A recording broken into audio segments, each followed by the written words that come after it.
From biceps to triceps to chest to shoulders to abs to glutes, the list of muscle groups you may think you need to train is endless.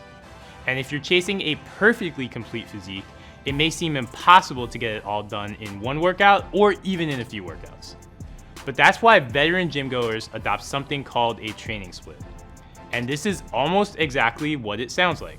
Instead of training everything on one day, we are splitting up what we train onto different days. This lets us focus on different muscle groups in each workout, and that can help us increase the intensity with which we train each muscle group, and that intensity is often even more important than the reps and the sets and the durations of a workout. To produce the adaptations we need for increased size and strength, we need to find ways to challenge our muscle groups and then let them recover from that challenge. And the right training split will facilitate that. Before we dive into the best splits, let's first understand the muscle groups that we need to train. And I like to divide this into major muscle groups and secondary or accessory muscle groups. Our major muscle groups are the largest muscle groups in our body, the ones that are capable of generating the most force in most of our movement patterns.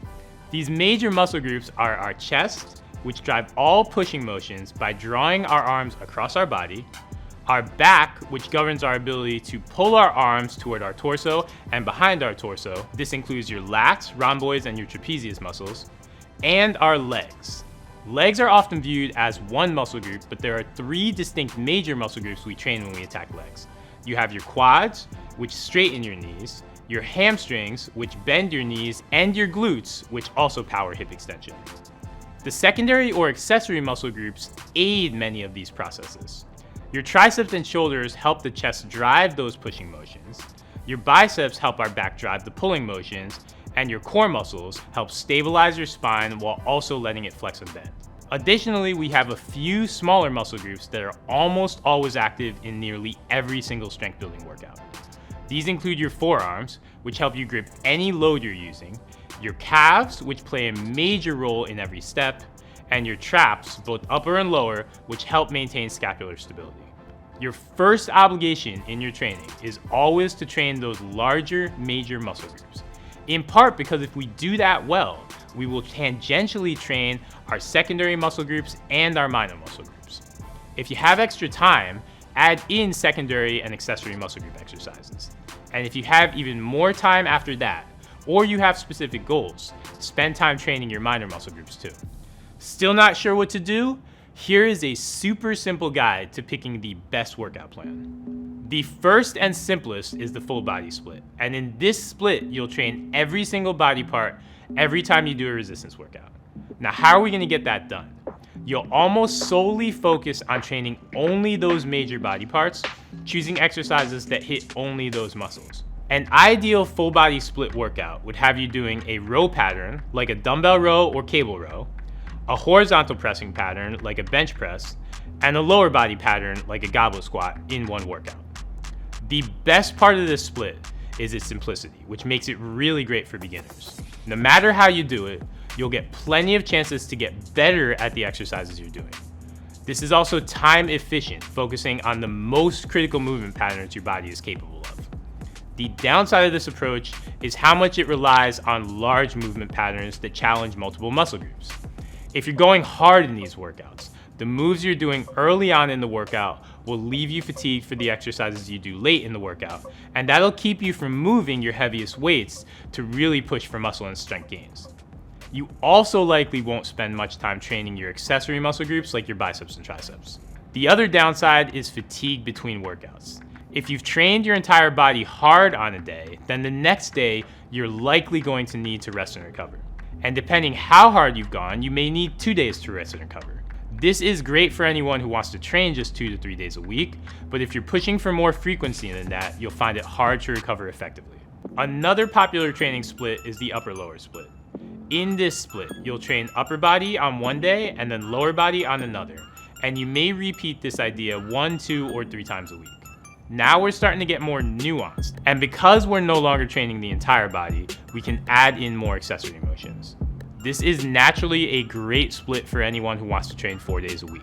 You may lead off the week with the lower body workout that includes Romanian deadlifts, followed by goblet squats, followed by an isolation leg exercise that targets a key point of emphasis or improvement, like a leg extension for your quads, or a hip thrust for your glutes. You could also do another multi-joint exercise like a walking lunge. Suddenly, we're able to train major muscle groups more completely, and we can add in exercises that do more than hit the basics, maybe even move in multiple planes with exercises like lateral or curtsy lunges. You'd then follow with an upper body session, and you'd want to again challenge your main movement patterns, then add in some accessory work. A nice example of this would have you leading off an upper body day with a dumbbell row or cable row. You might follow with a push movement, like an incline dumbbell press or a push-up. Then you could throw in a superset of dumbbell curls and triceps press downs, because now you have a little time to hit those accessory ideas. You might take a day off after that, then repeat the entire upper-lower cycle. The greatest upside of this approach is how the upper days provide you a rest after a tough lower body day, and vice versa. We're able to increase the frequency of training as a result, while still giving our muscles adequate rest time between tough workouts. If you want to spend a bit more time training your arms and attacking accessory motions, then you might consider an even more nuanced split, the push-pull leg split. This is great for anyone who can get to the gym 5 to 6 days a week, and it'll let you really attack the muscle groups you're training each day from all angles. You'll devote one day to your upper body muscles that you use to pull anything towards you, so mostly your back and biceps. You'll want to do at least 3 exercises in every workout, doing something for your horizontal pulling, like a row, something for your vertical pulling, like a pull down or a pull up, and something for your biceps, like a hammer curl. You'll follow that with a day full of upper body pushing exercises, moves that help us straighten our arms away from our body. You'll need at least 3 exercises here: a horizontal push move, like a bench press or a push up, a vertical push move, like an overhead press, and a triceps move, like a skull crusher. The day after that, you'll train legs, and you can treat this leg day much like the lower body day from the upper-lower split. This split leaves more time for you to go hard on accessory motions, and it offers more time for each body part to rest and recover between sessions, which also sets you up to go harder when you are working those body parts. The bro split. The most controversial split is the so-called bro split, which has you training 5 days a week and training exactly one muscle group on each day. So you might train chest on one day, back the next, arms the next, legs the day after that, and then shoulders on day 5. Each workout lets you hammer a muscle group with multiple exercises that challenge it from multiple angles. Then you get nearly a week to recover before you aggressively target that body part again. Of the splits, this is the one most reserved for one particular population: bodybuilders. There is nothing wrong with the bro split per se, but in general, most of our muscles can recover from a session in less than a week. Pretty much only the bodybuilding crowd pushes hard enough to need a full week of recovery between sessions. So this one likely isn't for you unless you're ready to fully commit to crushing your muscles. So which split is the best? They've all been shown to be effective, so don't overthink this one based on muscle or strength goals. Instead, consider just 2 factors. How many days a week do you want to hit the gym?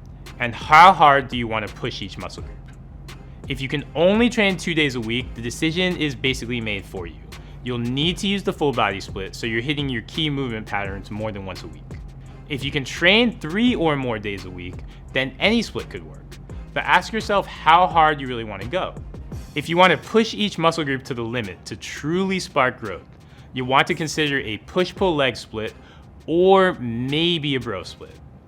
If you're not sure you're ready to seriously push your limits, veer towards the upper-lower split or even stick with full body. No matter what, you'll still be training every single muscle group on some level. And really, that's all you'll need to gradually build the strength and muscle that you truly want.